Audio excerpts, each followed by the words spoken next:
Hey everybody, it's Melissa Martinez from the Pulaski County Health Department again, and it is Friday, so you know what that means. It's Fit Friday. So I'm here with Sean Wilson again. Say hi, Sean. How you doing? And we have the blessing today of sitting down with Jay Tiegs. How's it going, guys?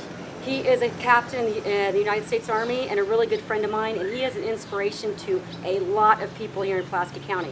He does quite a few different things but one of the things that we're going to talk about today, he does a thing called 75 Hard. And I've been watching this. This is amazing. You have a lot of people getting on board with this and reporting amazing results. So can you kind of tell them what so 75 Hard, it was designed by a man named Andy Frizilla. He's the CEO of First Form Nutrition, which actually started out of Springfield. He now has a facility, like a 200,000 square foot facility in St. Louis. And it's like the #1 brand of like supplements. But he basically started this. It's not an exercise routine, although by doing it, the byproduct is you're going to get fit. It's an exercise in discipline and developing grit, really. And it's just basically 5 simple tasks for a period of 75 days. And if you fail any of those tasks over the 75 days, you have to start over. And the tasks are very simple. One, you've got to work out each day. It doesn't matter what the workout is, but you got to do, 2 workouts per day. Doesn't matter what the workout is, one has to be outdoors. So is there a time limit on those? At least 45 minutes. At least 45 minutes, so okay. 2 45-minute workouts, one has to be outdoors. And the reason is that you can't control the conditions sometimes. So sometimes, like today is a beautiful day outside. Beautiful. But within reason. Like if there's a thunderstorm outside, tornado weather, you do it smartly. But I did this in the wintertime. Right. So oftentimes, getting up at 5 o'clock in the morning to go outside in frigid temperatures and just kind of suffer in the cold weather conditions. But so 2 workouts, 45 minutes each. One has to be outdoors. You got to read at least 10 pages of like a personal development, business type book, something that you're interested in, so something that's going to add positivity to your mindset. Stick to a nutrition plan. Doesn't matter what. You get to pick. That's the great thing about this program. Is you get to pick the exercise, you get to pick the nutrition plan. With the nutrition plan, but no cheat meals, no alcohol, none for 75 days. You got to take a daily progress photo. So that's one of the things that gets a lot of people because it's such a simple task. And it's accountability though. Absolutely. Yep. So it's daily accountability, and it creates a flip book. So as you get to day 75, you can see your journey of how you transform. What am I missing? Okay. Nutrition, I'm missing something. The reading, the shower? No, that's phase 1. Okay. What am I missing? I'm going to start this over. Well, maybe this will spoil out your memory though. So let's talk about this because this really struck me when you were talking. Okay, so I noticed that this plan, the reason that it's successful because it works on our mental health. Because Yes. We're talking about the book. Works on our physical health and also works on our discipline. But you were talking about grit. Yeah. Okay, that is important. I think grit is way, way important, and I think it's something that we don't have a lot of in our society. And I think grit, to me, and I would like you to explain what you think grit is, but to me, it's staying power. Yeah. It's the ability to make your mind unfocus on reality or on the hard conditions that you have and to push through. That would be grit. How would you define it? So grit, by definition, is passion and perseverance for sustained periods of time to achieve a goal. And it's there's a book by Angela Duckworth called Grit, and there's an excellent TED Talk on the topic. She did a lot of studies on like West Point graduates, like what because West Point graduates are like, they're typically some of the most intelligent, they're physically fit. They get to this school. It's a long process to get into the school. To be nominated, to get in, and then, so these are already high-performing people, but what causes them to quit, like after just a few months of being in the school, because they're already like, they're academically intelligent, they're captains of their football team, but there's a characteristic trait to grit and persevering that it doesn't matter what our society puts great emphasis on natural innate talent, but if you have grit and you're able to outperform or outwork, you can outwork someone that has innate talent. I agree with that. And we put so much emphasis on natural talent, but the reality of the fact is that most high-performing people tend to have higher levels of grit. You can talent is basically just a skill set. You can develop almost any skill set through repetition. But grit is something entirely different. It's a characteristic it's the ability to suffer and do mundane things when people want to quit, and you just continue to push through those times. And that really is a characteristic of a lot of successful people, is that they have higher levels of grit and determination. It's especially important when we talk about, the exercise portion, especially because all of us are training for an ultra marathon. Yeah. So that's something, I've done some hundreds, and I know that you cannot succeed without grit. Yeah. There's no way, because there's too many conditions. It's too hard. So Sean's training for your first marathon. First marathon. And then a 50. And then the 50. Yeah. I'm training for my first. The Dogwood Canyon, which is a 50K trail run. And Melissa's got me wrapped up in considering doing the 100 miler. So that's I might be doing my old. If you can run 30, you can run 100. What the heck? It's all about grit. It's about grit. If you can take pain for 7 hours, you could take it for 30. What's 23 hours? I mean, come on. So there's a book I just recently read by David Goggins was "I Can't Hurt Me." And he's a former Navy SEAL. And I was so inspired by his book because his life story kind of parallels mine. Everything he did was a little bit more extreme. Is he the 60-40 rule, the one that came up with that? No, okay. I don't think so. Okay. He was a former Navy SEAL, and he was, the bottom line is he got into ultra running. He was like a bodybuilder type athlete and did his first ultra run. He wanted to do the Badwater, the 135 miler in Death Valley. And it was just like maybe a month out, and he wanted to do it to raise money for Navy SEALs. And the event organizer was like, well, have you ever run 100 miles before? He's like, no, but I'm a Navy SEAL. He's like, well, that's not good enough. So he's like, you've got these two options. You've got these two races that are coming up. One's actually this Saturday.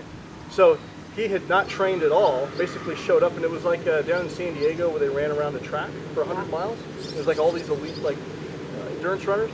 He shows up with like a crate of Myoplex and Ritz crackers in a lawn chair, and his wife at the time, who was a nurse. And he just starts running. Wow. He takes off really fast and runs the first 20 miles actually really quick. The event organizer's like, you need to slow down. You've never done this before.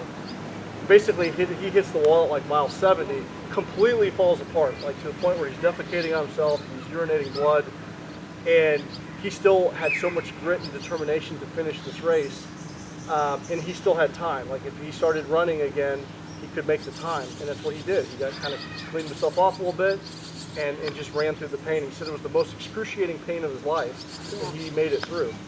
And then he was so excited because he made the 100 miles in 24 hours. He got in contact with the event organizer, and the guy's like, oh, it's still not good enough. There's another event coming up, do this one 2 weeks later. So he went and did that one. And he ultimately got in, he did that event, got into Badwater, raised a bunch of money, became an ultra endurance athlete, and that he basically toured the country talking about grit and endurance. That is amazing. But anyway, reading that book is what inspires me, makes me want to try the 100 mile. Because I've done a lot of other endurance events like cycling and canoeing, and I had a limiting belief with some injuries with running that I'm not going to be able to run more than a half ever again. But part of 75 Hard earlier this year, one of my workouts was yoga, and I did a lot of running. I did the Taji 100, so you're supposed to run 100 miles in February. I got into a little bit of a competition, but the yoga that I was doing opened up my body and gave me the flexibility. I ended up running 300 miles that month. And we did the 4x4x48 challenge, where we ran 4 miles for 4 hours for 48 hours. And that gave me so that was basically running 48 miles in 48 hours. And I'm like, you know what, I can do this. So then you invited me to do the Dogwood Canyon, and now we're going to put on this ultra event, and I'm excited, and I'm scared, but we're going to do it anyway. Yeah, I always get a little scared, but it's just like you said, when oh my gosh, I'm trying that got me all crazy thinking about that, but it's mustering up the grit.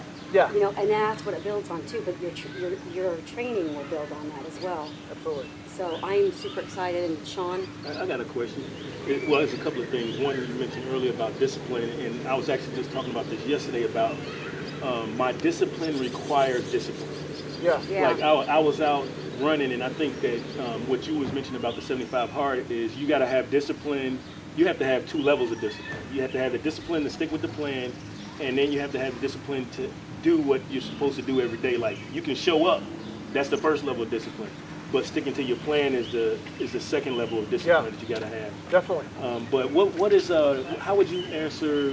Do you ever get the question, why you doing all this? Yeah, I get that. Well, I get that all the time. Yeah. What is your answer to what drives you? Because I know like right now most people that was in the military, they're doing it because of the military, and I can know because I did that transition after 22 years retiring, and you like, man, after I retire I'm not doing PT test or I'm not doing this, but then I found myself gravitating back to it. But I want to know what is your answer to why do you do what you do? Yeah.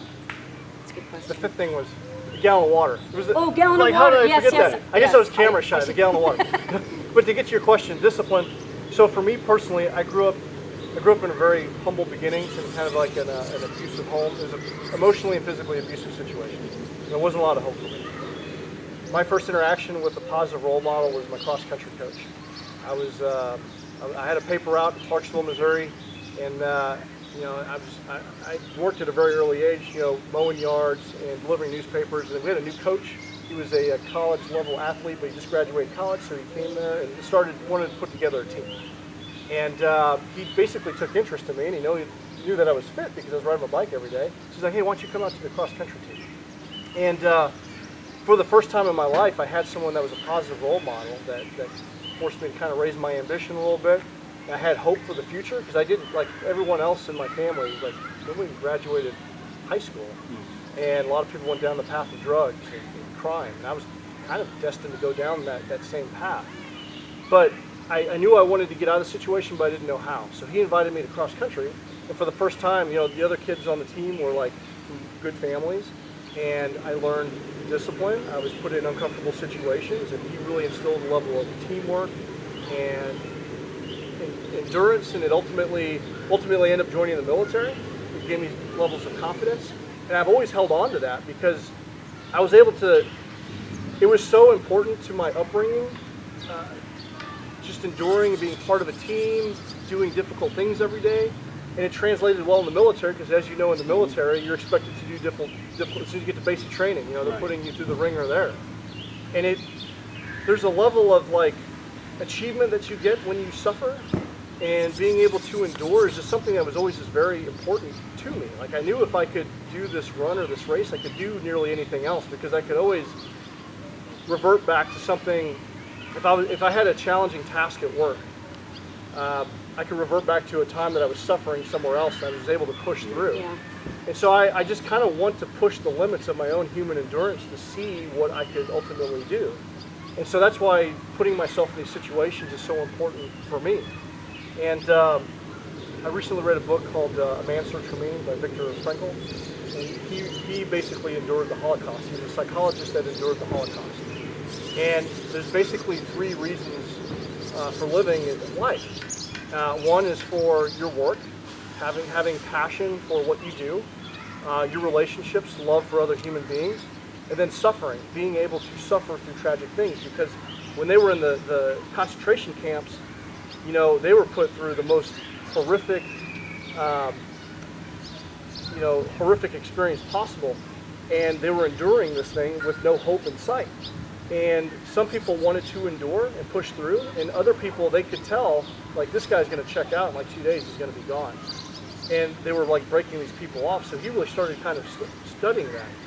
And those people, if they had like something to look forward to, which they didn't have any work to look forward to because they didn't know if they were going to get out of there. But if they had hope for like a loved one, that they would hang on. And then just embracing the suffering as a part of existence. Like there's going to be light at the end of this tunnel for suffering. And so that's what that book was all about. So suffering is a part of the human condition. We live in a very abundant time where we're not suffering as much, but we as humans are designed to suffer. And any time that you suffer through something, and that could be a physical event, that could be like, I think back to like college, to me was awful. Or like graduating high school, like all the years that you put in, you're suffering, you're doing uncomfortable things. The sense of achievement that you get from receiving that diploma just makes you feel good. And that's why I kind of like doing these endurance events. The further I push myself, that level of achievement that I get from doing it feels great. And you can push through these things, and I like to put myself through these uncomfortable things to see if I can do it. Well, just like what you said, what you discipline yourself to do physically, always course through in other areas of your life. Absolutely. I If I'm mean, doing something that's uncomfortable to me or I don't want to do, I can always revert back to a time that I was suffering in this event or doing something I didn't want to do. Have you noticed too, and I think this is with me too, when you push yourself to limits and you do suffer, you have an innate ability to put that into a compartment. Like I know when you start to hurt and the race is getting super hard, and I'm in the race of life, I'm not just talking about just physically, that you learn as an athlete or just as someone who has embraced suffering as a way to learn, as a way to learn and grow, that you can take that time. I know I can, and I can check out. I can say, okay, you're staying right here. Yeah. You know, I've got to get through this day. I'm taking this experience, or I'm taking this pain, and I'm no longer going to focus on it. And I can put it in a box and keep on going, and just leave it there until I'm ready to take it back out. Yeah. Does that make sense to you? That's psychological discipline. Yeah. Because your body's wanting to quit, Yeah. but your mind, you can like compartmentalize this. Like I know that I can push through. There was I've done the Dirty Kansas 200. It's a 200-mile gravel race in Kansas. It's a one-day event, and I remember one year it was a downpour of really bad weather, and it's on like these old dirt roads, and there was a really bad storm the night before, and very early on in the race, maybe like 15, 20 miles in, the road was so bad, like it was just like peanut butter caked mud, and people were just quitting left and right. These are like, these are endurance athletes, and they're just quitting in droves, and I'm like, I know if I can just, you're walking in your cycling shoes, caked in mud, there's people all over the side of the road just quitting left and right. I'm like, I know if I can just push through, get to the end of this road. And so I kind of jogged a little bit where I could in the grass. I just kept pushing through. I'm like, I know if I can just get through this, the road's going to open up, and I'm going to be able to finish this race. And that year, I don't know, I think a good maybe at least half of the race had quit.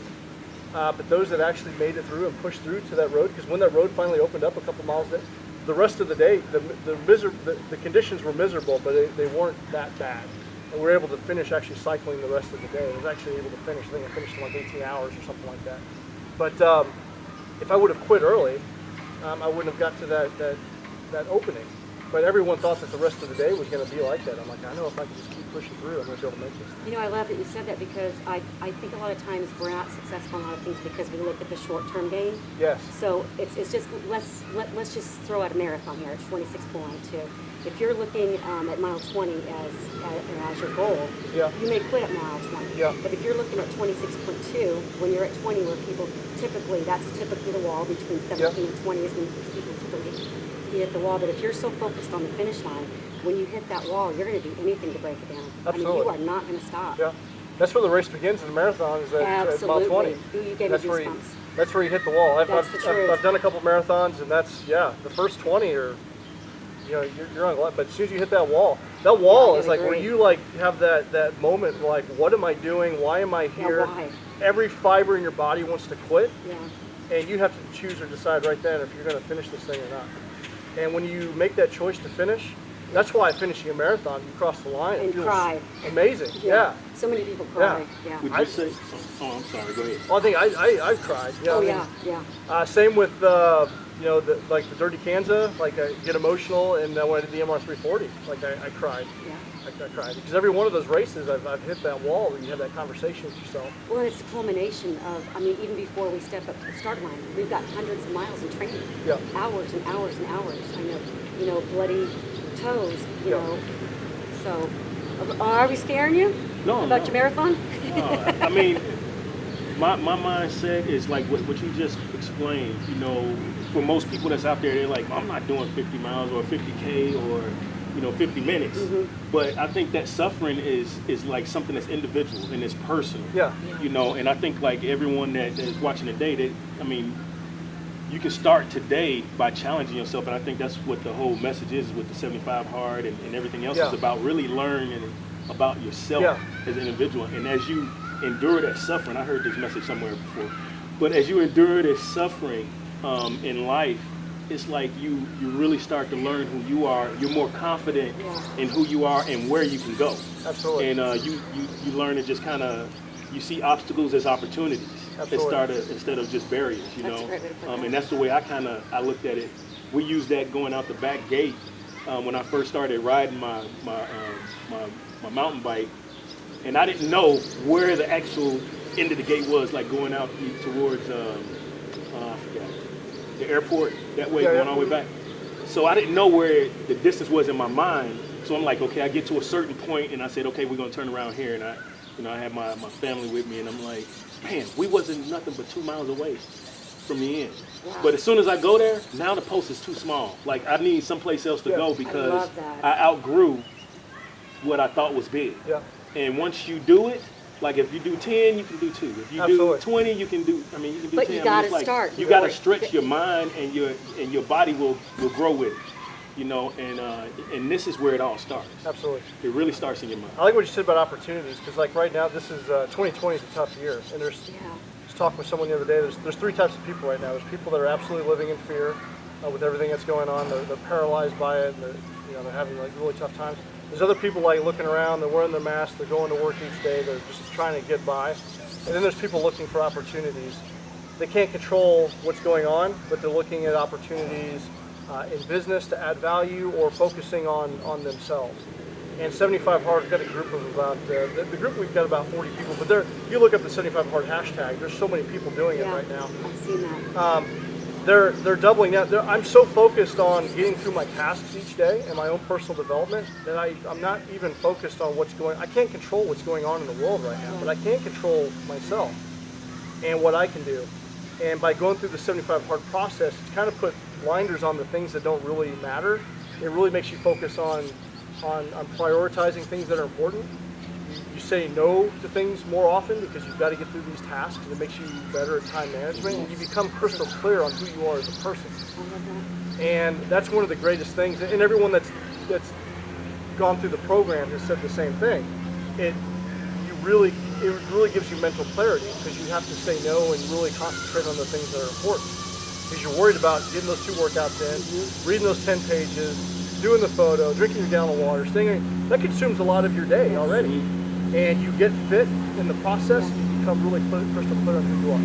So Jay, I love that. I just want to ask. So if somebody, let's just say somebody watching this today feels like they're down and out. I mean, they're just sitting on the couch, not feeling like they can do everything emotionally. They don't know where to start. So this is how I like to do this. What kind of advice? As far as doing 75 Hard, Or just in life. I mean, just getting started. Just where is that motivation going to come from to get on the couch? Well, I'll tell you this. We talk about discipline because motivation is good to get you up off the couch, but motivation is very fickle. It's gonna fail you because eventually if you rely on motivation alone, you're going to fail. So initial motivation will get you up off the couch. It'll make you show up for a couple days, but then you're gonna have that conversation with yourself where you're gonna hit that day where you absolutely don't want to get up. Discipline is getting up and doing it anyway because you can see beyond that. You know that it's good for you. You know that it's going to make you feel good by pushing through anyway. Discipline is doing the things even when you don't want to do them. And that's the difference. For me personally, I've dealt with depression and some things in my life, and I've been that person that kind of sat on the couch that numbed myself with alcohol or video games or other like just toxic bad behavior. Making the decision that that's not going to be my life anymore, and doing positive things, and having like a real goal and objective on the other side is really important. Like you have to have you have to have a definite goal and a reason for why you do things. I work with a lot of people that in the health and wellness space, and people are always like, "Yeah, I want to lose 20 pounds." Well, why do you want to lose the 20 pounds? I mean, it has to be something greater than just that, because that's why so many people yo-yo on that. I personally want to run a marathon with my grandkids. I want to age well. I want to feel good. I want to have energy day in and day out. If you set your ambition a little bit higher than that, the 20 pounds are going to come off. I've lost like 15 pounds during this process that started in January. Starting to gain weight now, but it's muscle. But and my point is, it's the mindset, your ambition has to be a little bit higher. And along with your physical fitness, you need to also work on your mental fitness because it goes hand in hand. And for me personally, the game changer for me was when I started reading. And that's why those 10 pages in 75 Hard is so important. 10 pages takes you maybe 10, 15 minutes. But those that knowledge that you put into your mind, a lot of people will never pick up a book after they leave high school or college. That's true. Yeah, there's statistics out there that it's like 80% of people never pick up another book before. Or maybe they'll pick up like 50 Shades of Grey or some other like junk food type stuff. But picking up like a personal development book and studying something, just 10 pages a day will change your life. It starts because you'll start to action things and pick up on things and start to implement those little things in your life. And so in addition to your physical fitness, you also need to work on your mental fitness. And your mental fitness comes with reading and watching what you consume. Like if you're consuming, 24-hour news cycle, all the negativity on your social media, you're poisoning your mind just like you're poisoning your body with potato chips. That makes a lot of sense. And that's what's great about 75 Hard. Time management, and it's forcing you to consume something positive, and you really start to cut down all the negative stuff you don't have time for. So where can they go to find that information for 75 Hard? You can just Google 75 Hard. I would look up the Andy Frisella Real AF. So if you look at his podcast, he curses a lot. His podcast is called the Real AF Podcast. But just Google 75 Hard, look up the hashtag. You can reach me on Facebook. I can tell you more about it. But there's lots of, it's easy to find. So just Google 75 Hard, and I can post the link beneath this in the podcast. Realize there's going to be a lot of cursing in it, but he gives the purpose for 75 Hard, what it is, and it will fundamentally change your life, for sure.